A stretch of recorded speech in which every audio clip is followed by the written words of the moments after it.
So I revised the entire syllabus that was there for the professional part. That was the first step I did.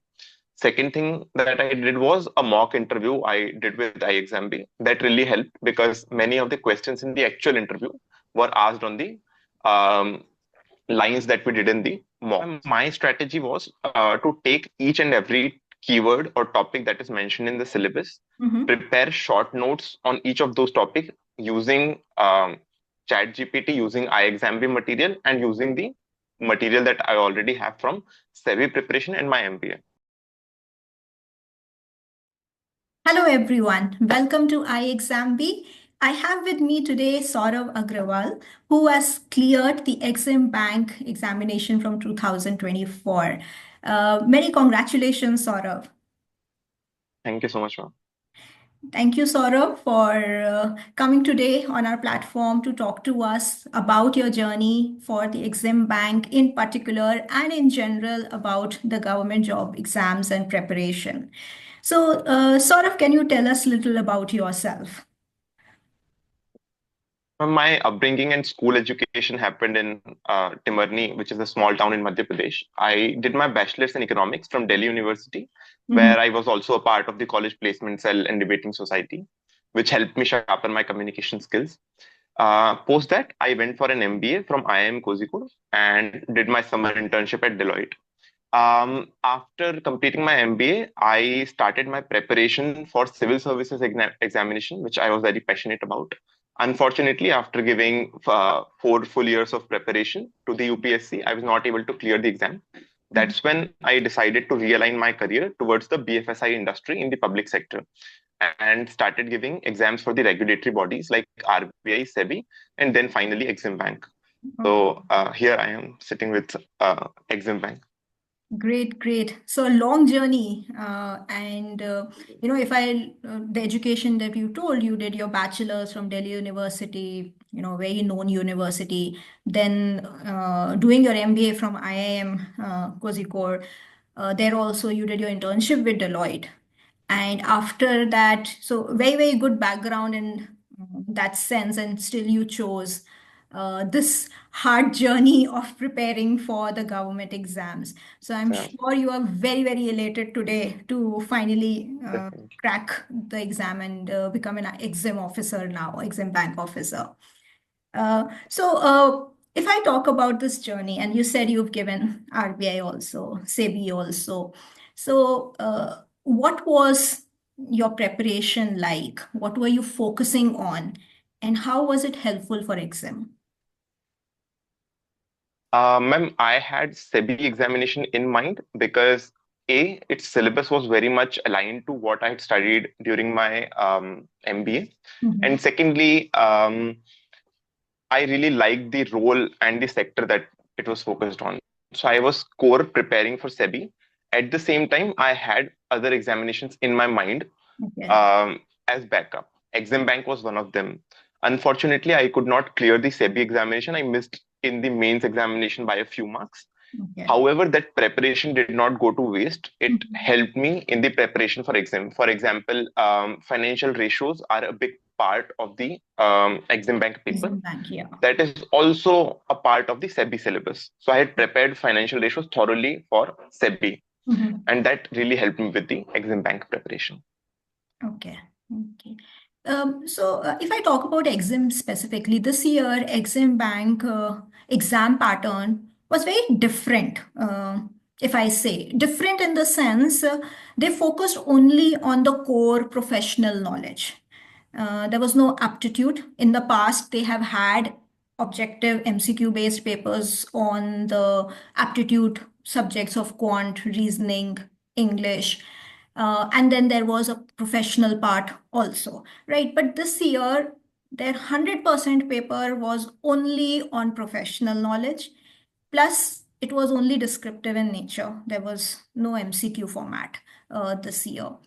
So you stated you were preparing for SEBI and your lot of preparation related to SEBI was helpful. Then how did you manage the exam? Because the exam pattern was different. The approach was also very, very different for this exam. Um, Ma'am, in a way, the change in pattern was helpful to me because there was just one examination and then we were focused to be on interview. So we did not have to prepare separately for pre and mains. Mm-hmm. Also, since there was no aptitude reasoning that part involved, we could focus solely on the professional knowledge, Mm-hmm. half of which I had already prepared through the SEBI. Because Okay. almost one section in the Exim Bank exam is completely dedicated to financial ratios. Yes. And the remaining half part is where we need to write answers and we need to prepare on each and every topic. That is when I prepared through the iXMB course and other sources, including my MBA material that I had available with me. Okay. So this time the bank paper was actually 100% professional knowledge. It was descriptive in nature, and the syllabus was focusing on financial statements, financial analysis, and then there were other aspects related to financial management in general, knowing about equity, time value, capital budgeting and capital techniques, and then there were smaller parts related to financial markets also, banking system, financial systems related aspects. And because Exim Bank is into lending, so credit, NPA management, so these topics were also there. And out of this, your 40%, so 40 marks were mandatorily dedicated to financial statements and financial analysis. So that's how the paper was, but it was descriptive in nature. Uh, so that's where Saurabh has been talking about the help that he got from preparation for SEBI. So this is very true that your background knowledge plus if you are preparing for various other exams, that knowledge helps. And specifically, if I say about exam, it was useful because they again changed the pattern.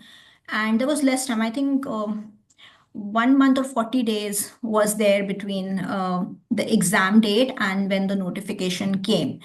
So, sort of, while you mentioned there that you had your MBA material, you also had knowledge from your SEBI preparation, and then you relied on iExamB course also. So, within the small span of time, say almost a month, right? What was your strategy to use this time to actually prepare? And in such a case, given the fact that you already have your MBA material, you may have the knowledge of other exams and experience of giving other exams. How is the course helpful in that case? My strategy was to take each and every keyword or topic that is mentioned in the syllabus, Mm-hmm. prepare short notes on each of those topics using ChatGPT, using iExamB material, and using the material that I already have from SEBI preparation and my MBA. Okay. So, using those four sources, I prepared short notes on each and every topic that was mentioned in the syllabus. For example, there is a topic called documentary credit, Yeah. which is very important for Exim Bank. So I went into each and every aspect of documentary credit. What is the definition? What are the types of documentary credit? Even some of the news that may be coming related to documentary credit. So that way I prepared comprehensive notes on each and every topic. I Mm-hmm. used to revise them again and again, give the mocks that were present on the iExam Big portal, and that loop went on again and again, preparing notes, revising, giving mocks, preparing notes, revising, giving mocks. So that cycle I repeated multiple times because sometimes you could not remember some of the facts or the formulas that are given. Also, I would like to mention that while the paper may seem to be easy when people might be looking, the questions were pretty straightforward related to what Mm. are credit rating agencies, what are this. The Yeah. questions were not very tricky, the questions were straightforward. But here we need to see that the competition was very strong because all the people are coming from that CA or MBA background, even Mm. if the people are less. So everybody has studied that. So even if you are missing out on a single question or single part of the question, you may be out of the race. So for example, there were, I think, 5 to 10 financial ratios that we had to calculate. Right. 5 from the income statement and 5 from the balance sheet. Yeah. I have talked to the people who gave the examination with me. Even if anybody missed one ratio, they are mostly out of the exam. So you Mm. cannot miss a single thing. So that is very important. You can't think that I'm going to prepare 90% of the syllabus. That would not work with exam. For exam, you need to prepare complete syllabus, whatever is given. Okay. So that was And part of my strategy. okay, so I think it was important this year even more because it was 100% professional knowledge. So you couldn't rely back on the quant reasoning English to support you to some extent. Sometimes because that is the strength of a lot of students. So this was a hardcore professional knowledge exam that happened this year, right? So sort of you mentioned about giving mocks. And this was descriptive in nature. So, uh, how are you getting insights after giving mocks? Because, in MCQ format, it's easier. You give the mock, you get to know the right answer, right? And you may look at the solution to be able to solve more MCQs based on that information, right? So you can be either right or wrong. What happens in case of a descriptive when you are giving mocks? How is one, it helpful in your preparation? Second, how do you get to know whether you're okay, right, or not? Um, Ma'am, there are two ways. One was I studied for a topic. Once I completed the syllabus, then I went for doing the mocks. I gave the mock. After that, there are two ways. One way is to check the solution that is given. A much better way is we used to have an interaction with you. So after we gave the mocks, after a few days, we used to have a combined interaction in which we used to discuss each and every question. So we could ask our doubts, cross-verify the answers. So that could be helpful. If that is not available in case, to people. One thing that they could do these days, the answers could get checked by AI also. That is one thing, but that may not be foolproof method because we know the limitations of AI even today. So that is way for me, the interaction that we used to have with you, as well as the answer key that was available. Those were the two ways we used to verify our answers after the mocks.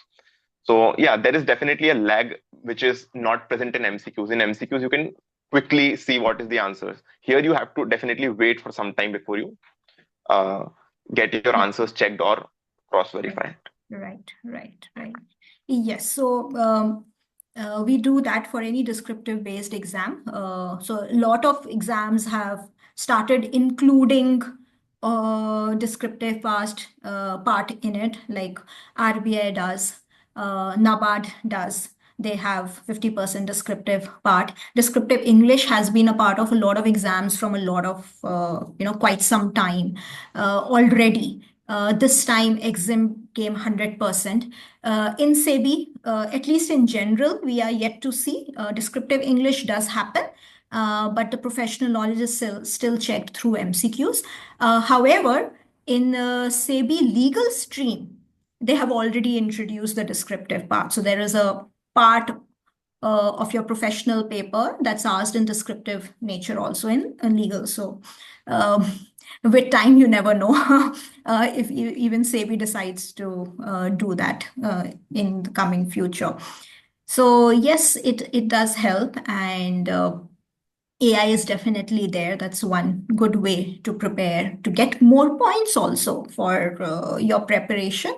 But feedback does help, and we check it manually. Our faculties check the descriptive answers and give you feedback on that. And then we also do live sessions, discussion sessions about your answers or what could be different approaches, because descriptive can be approached in many ways. There's no one perfect way to approach.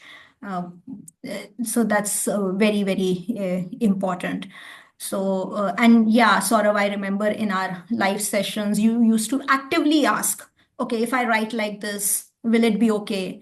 If I don't write this part that has been mentioned, will it really harm my answer too much? So there was a genuine interaction in terms of how your answer could be improved. Was this a valid point or not to include to enhance your answer or not? So I think that discussion brought in a lot of clarity both side uh, for the answer. So that's definitely there. So sort of after this, you had your interview. So what was your approach for preparation of interview, and what was the interview focusing on? Sure. So, ma'am, my approach towards the interview was to divide the entire thing into my personal and the technical part. So, the personal part included the questions that are relevant from you and your academic background, Mm-hmm. and the technical part includes mainly the things that are related to the Exim Bank exam syllabus and the current things that are going on in the export-import market. So I revised the entire syllabus that was there for the professional part. That was the first step I did. Second thing that I did was a mock interview I did with iExamB. That really helped because many of the questions in the actual interview were asked on the um, lines that we did in the mocks. So that was the second thing I did. And the third thing was I did a self introspection, and I have the habit of writing down, preparing notes for everything, even for the basic question of how to introduce yourself. Right, So right. that was, so I prepared answers for each and every possible thing that they could ask. So ranging from strength and weaknesses to everything. So I prepared notes on the personal part as well as the technical part. um, that was the broad preparation strategy that I took. However, the preparation goes on, I believe, till the last day. So even when we were sitting in the waiting hall, we were asking the students who were coming out of the interview, what did they ask? That's And correct. we were preparing simultaneously, what did they ask? So we were predicting what the questions they could be asked. And that also helped me because some of the things that I prepared the last minute were actually asked in the interview. Had I not prepared those things, I may not have got selected. So Mhm. that really helped in the preparation. True, true, Saurabh. So, I think I'll highlight what point you said while you said ki, it may be very basic. A lot of things are actually basic and common, which we think कि कभी-कभी ना वो human tendency होती है that we think about the difficult aspects most. मतलब we tend to वो जो 80-20% rule होता है, somehow we miss to apply that. We tend to pay a lot of attention to that 20% because that Percent. sounds difficult, that looks beyond our reach, and also we tend to give, despite knowing the fact that the 80-20% rule exists, we tend to, as a human Yes. nature, move and get attracted towards that 20% more. uh, so very rightly, although you said कि बहुत basic था, but I have the habit of writing, I think it gives a lot of clarity. And a very good part, I would say, in Exim biodata, जो form Exim Bank जो biodata देते हैं fill करने के लिए, they actually ask you to write a few things about why you've chosen the organization, what are your, future plans, what's your strength or weakness type. So they actually ask you to write. And so it's not like, वो basic questions हमसे क्यों पूछ रहे हैं, वो हमसे पूछ भी सकते हैं, why they are asking us to write, because written में एक आपका commitment सा आता है. Second, you yourself you actually sit down to think when you have to write. And bigger institutions, even colleges में अगर देखेंगे, they'll ask you to write a SOP, statement of purpose. uh, so writing is a big tool. It makes you think. Actually, it helps you to stop in this, fast moving world and actually sit down and think, give that thought. So it's a very important point. Even when you're preparing for the professional part, it's a good thought to sit down and write once in a while whatever you have understood about a topic. So it helps in revision. It helps in giving clarity to your own understanding of the subject. So I think a very good point, and especially in the interview stage, it's very good to prepare on those aspects. So, sort of great. You've given your long journey of preparation for the government jobs. Finally, you know, it's seen the light, and you are now into Exim Bank. Any more final advice from your experience you would like to share with future aspirants or aspirants who are just getting Um, into preparation mode? um, one thing that I would like to say is don't prepare for everything. That is one big mistake that aspirants make. They would start targeting each and every exam that is coming their way, and there is hardly 1 month left for the preparation because the notification comes and the exam is within 1 or 2 months. So target one examination and then keep maybe maximum two examinations as backup. And even those backup examinations should have most of the syllabus coinciding with the target examination that you have. So, for example, I have SEBI in my mind, and then the other examination like Exim that I took had most of the syllabus coinciding, or the other examinations that I give had most of the syllabus that I had already covered during my graduation or MBA. But starting from zero, for example, I could not prepare for NABARD with this examination because the syllabus is entirely different and I would have to start with zero. So most of the times what happens is we are we just miss the cutoff by marks while we are preparing for everything and we do not get selected. So I have seen many aspirants do that. I always say that if there are 30 seats and if you are at 31st position or if you are at the last position, in both cases you are not selected. So prepare a way that you are targeting one examination and you are able to clear it off in one attempt rather than focusing on everything and clearing nothing. Yeah. Okay, so I think focus helps, and I'm sure students, it's good to understand exams, their exam patterns, what are the overlaps, what are your own background and strength areas to help overcome, prepare for those overlapping parts and the additional parts. So that's a choice because as such, you'll find overlap in a lot of exams. RBI and NABARD has a lot of overlap. SEBI RBI has overlap. SEBI Exim has overlaps. SIDBI, NABARD, RBI has certain overlaps. So there are overlaps, but to what extent those overlaps are, given your own background and your strength areas, is different combinations you can go for. This time, IRDA had a lot of overlap with RBI. So, understanding the exams, the patterns, the syllabus, and your own backgrounds and the times that you have can help you make a clearer strategy for yourself and the goal that you're looking to achieve. So, good advice. I'm sure, Saurabh, this will be helpful to a lot of aspirants. I'm wishing you all the best and a very successful career from the entire team of iExam. Thank you so much, ma'am. Thank you.